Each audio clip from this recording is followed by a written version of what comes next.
ኦሪት ዘፍጥረት ምዕራፍ 1 በመጀመሪያ እግዚአብሔር ሰማይና ምድርን ፈጠረ። ምድርም ባዶ ነበረች፣ አንዳችም አልነበረባትም። ጨለማም በጥልቁ ላይ ነበረ፣ የእግዚአብሔር መንፈስ በውኃ ላይ ሰፎ ነበር። እግዚአብሔርም ብርሃን ይሁን አለ፣ ብርሃንም ሆነ። እግዚአብሔርም ብርሃኑ መልካም እንደሆነ አየ። እግዚአብሔርም ብርሃንንና ጨለማን ለየ። እግዚአብሔርም ብርሃኑን ቀን ብሎ ጠራው፣ ጨለማውንም ሌሊት አለ። ማታም ሆነ ጠዋትም ሆነ አንድ ቀን። እግዚአብሔርም በውኆች መካከል ጠፈር ይሁን፣ በውኃና በውኃ መካከልም ይክፈል አለ። እግዚአብሔርም ጠፈርን አደረገ፣ ከጠፈር በታችና ከጠፈር በላይ ያሉትንም ውኆች ለየ። እንዲሁም ሆነ። እግዚአብሔር ጠፈርን ሰማይ ብሎ ጠራው። ማታም ሆነ ጠዋትም ሆነ ሁለተኛ ቀን።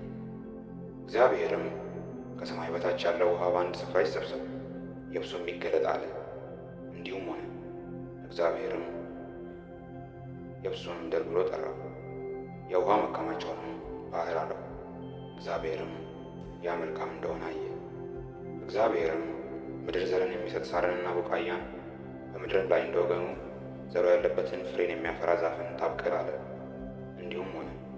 ምድርም ዘርን የሚሰጥ ሣርና ቡቃያን እንደወገኑ ዘሩም ያለበትን ፍሬን የሚያፈራ ዛፍን እንደወገኑ አበቀለች። እግዚአብሔርም ያ መልካም እንደሆነ አየ። ማታም ሆነ ጠዋትም ሆነ ሦስተኛ ቀን። እግዚአብሔርም አለ፣ ቀንና ሌሊትን ይለዩ ዘንድ ብርሃናት በሰማይ ጠፈር ይሁኑ፣ ለምልክቶች፣ ለዘመኖች፣ ለዕለታት፣ ለዓመታትም ይሁኑ፣ በምድር ላይ ያበሩ ዘንድ በሰማይ ጠፈር ብርሃናት ይሁኑ። እንዲሁም ሆነ።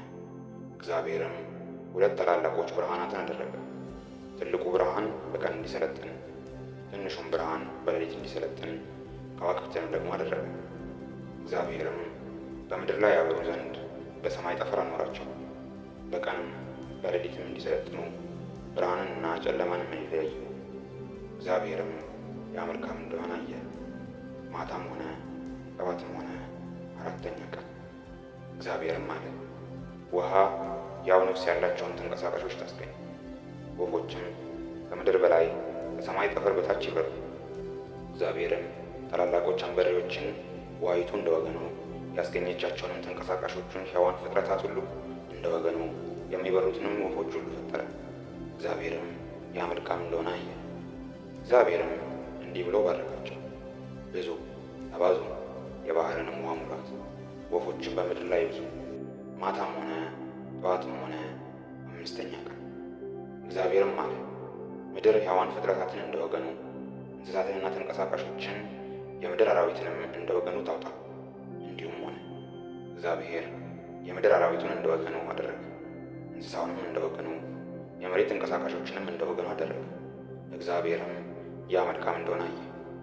እግዚአብሔርም አለ፣ ሰውን በመልካችን እንደ ምሳሌያችን እንፍጠር፣ የባሕር ዓሦችንና የሰማይ ወፎችን፣ እንስሳትንና ምድርን ሁሉ፣ በምድር ላይ የሚንቀሳቀሱትንም ሁሉ ይግዙ።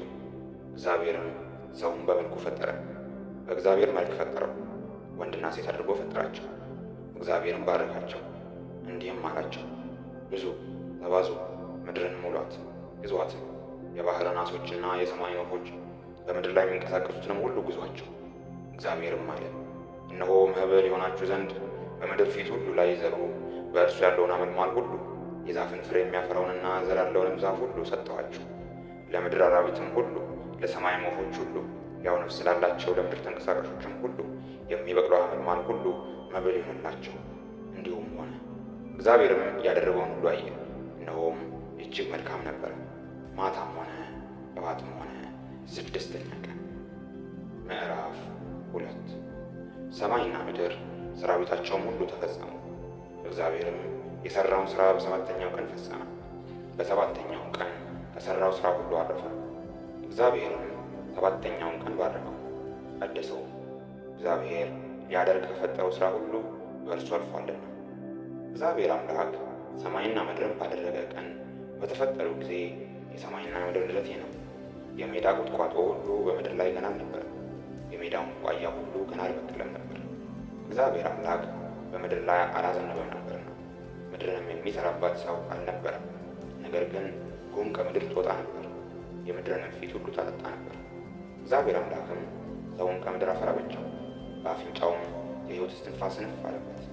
ሰውም ሕያው ነፍስ ያለው ሆነ። እግዚአብሔር አምላክም በምስራቅ በዔድን ገነትን ተከለ፣ የፈጠረውንም ሰው በዚያ አኖረው። እግዚአብሔር አምላክም ለማየት ደስ የሚያሰኘውን ለመብላትም መልካም የሆነውን ዛፍ ሁሉ ከምድር አበቀለ። በገነትም መካከል የሕይወትን ዛፍ መልካምንና ክፉን የሚያስታውቀውንም ዛፍ አበቀለ። ወንዝም ገነትን ያጠጣ ዘንድ ከዔድን ይወጣ ነበር። በዚያም ለአራት ክፍል ይከፈል ነበር። የአንደኛው ወንዝ ስም ፊሶን ነው። እርሱም ወርቅ የሚገኝበትን የኡላጢን ምድር ይከባል። የዚያም ምድር ወርቅ ብሩህ ነው። ከዚያም ልዑልና የከበረ ድንጋይ ይገኛል። የሁለተኛውም ወንዝ ስም ጊዮን ነው። እርሱም የኢትዮጵያን ምድር ሁሉ ይከባል። የሦስተኛውም ወንዝ ስም ጤግሮስ ነው። እርሱም በአሦር ምስራቅ የሚሄድ ነው። አራተኛውም ወንዝ ኤፍራጥስ ነው። እግዚአብሔር አምላክም ሰውን ወስዶ ያበጃትም ይጠብቃትም ዘንድ በዔድን ገነት አኖረው። እግዚአብሔር አምላክም ሰውን እንዲህ ብሎ አዘዘው፣ ከገነት ዛፍ ሁሉ ትበላለህ፣ ነገር ግን መልካምንና ክፉን ከሚያስታውቀው ዛፍ አትብላ፣ ከእርሱ በበላ ቀን ሞትን ትሞታለህና። እግዚአብሔር አምላክም አለ፣ ሰው ብቻውን ይሆን ዘንድ መልካም አይደለም፣ የሚመቸውን ረዳት እንፍጠርለት። እግዚአብሔር አምላክም የምድር አራዊትንና የሰማይ ወፎችን ሁሉ ከመሬት አደረገ፣ በምን ስም እንደሚጠራቸውም ያይ ዘንድ ወደ አዳም አመጣቸው። አዳምም ሕያው ነፍስ ላለው ሁሉ በስሙ እንደጠራው ስሙ ሕያው ሆነ። አዳምም ለእንስሳት ሁሉ፣ ለሰማይ ወፎችን ሁሉ፣ ለምድር አራዊትም ሁሉ ስም አወጣላቸው። ነገር ግን ለአዳም እንደ እርሱ ያለ ረዳት አልተገኘለትም ነበር። እግዚአብሔር አምላክም አዳም ከባድ እንቅልፍን ጣለበት፣ አንቀላፋ። በጎኑም አንዲት አጥንትን ወስዶ ስፍራውን በሥጋ ዘጋ። እግዚአብሔር አምላክም አዳም የወሰዳትን አጥንት ሴት አድርጎ ሠራት፣ ወደ አዳምም አመጣት። አዳምም አለ፣ ይህች አጥንት ከአጥንቴ ናት፣ ሥጋም ከሥጋዬ ናት። እርሷ ከወንድ ተገኝታለችና ሴት ትባል። ስለዚህ ሰው አባቱንና እናቱን ይተዋል፣ በሚስቱም ይጣበቃል፣ ሁለቱም አንድ ሥጋ ይሆናሉ። አዳምና ሚስቱ ሁለቱም ራቁታቸውን ነበሩ፣ አይተፋፈሩም ነበር። ምዕራፍ 3 እባብም እግዚአብሔር አምላክ ከፈጠረው ከምድር አውሬ ሁሉ ይልቅ ተንኰለኛ ነበረ። ሴቲቱንም በውኑ እግዚአብሔር ከገነት ዛፍ ሁሉ እንዳትበሉ አዟልን? አላት። ሴቲቱም ለእባቡ አለችው፣ በገነት ካለው ከዛፍ ፍሬ እንበላለን፣ ነገር ግን በገነት መካከል ካለው ከዛፍ ፍሬ እግዚአብሔር አለ፣ እንዳትሞቱ ከእርሱ አትብሉ፣ አትንኩትም። እባብም ለሴቲቱ አላት፣ ሞትን አትሞቱ፣ ከእርሷ በበላችሁ ቀን ዓይኖቻችሁ እንዲከፈቱ እንደ እግዚአብሔርም መልካምንና ክፉን የምታውቁ እንድትሆኑ እግዚአብሔር ስለሚያውቅ ነው እንጂ። ሴቲቱም ዛፉ ለመብላት ያማረ እንደሆነ ለዓይንም እንደሚያስጎመጅ ለጥበብም መልካም እንደሆነ አየች። ከፍሬውም ወሰደችና በላች፣ ለባሏም ደግሞ ሰጠችው፣ እርሱም ከእርሷ ጋር በላ። የሁለቱም ዓይኖች ተከፈቱ፣ እነርሱም ራቁታቸውን እንደሆኑ አወቁ። የበለስንም ቅጠሎች ሰፍተው ለእነርሱ ለራሳቸው ግልድም አደረጉ። እነርሱም ቀኑ በመሸ ጊዜ የእግዚአብሔርን የአምላክን ድምፅ ከገነት ውስጥ ሲመላለስ ሰሙ። አዳምና ሚስቱም ከእግዚአብሔር ከአምላክ ፊት በገነት ዛፎች መካከል ተሸሸጉ። እግዚአብሔር አምላክም አዳምን ጠርቶ ወዴት ነህ አለው። እርሱም አለ፣ በገነት ድምፅህን ሰማሁ፣ ራቁቴንም ስለሆኑ ፈራሁ፣ ተሸሸጉ። እግዚአብሔርም አለው፣ ራቁትህን እንደሆነ ማን ነገረህ? ከእርሱ እንዳትበላ ካዘዝኩ ዛፍ በውኑ በላህን? አዳምም አለ፣ ከእኔ ጋር እንድትሆን የሰጠኸኝ ሴት እርሷ ከዛፉ ሰጠችኝና በላሁ። እግዚአብሔር አምላክም ሴቲቱን ይህ ያደረግሽው ምንድን ነው አላት። ሴቲቱም አለች፣ እባብ አሳተኝና በላሁ።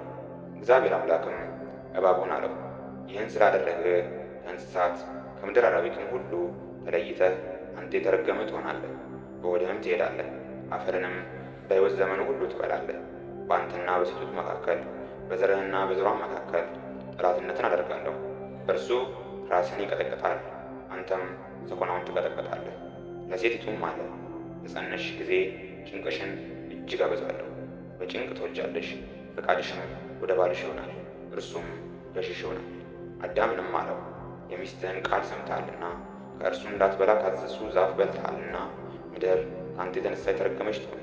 በሕይወት ዘመንህም ሁሉ በድካም ከእርሷ ትበላለህ። እሾህንና አሜከላን ታበቅልብሃለች፣ የምድርንም ቡቃያ ትበላለህ። ወደ ወጣህበት መሬት እስክትመለስ ድረስ በፊትህ ወዝ እንጀራን ትበላለህ፣ አፈር ነህና ወደ አፈርም ትመለሳለህና። አዳምም ለሚስቱ ሔዋን ብሎ ስም አወጣ፣ የሔዋን ሁሉ እናት ናትና።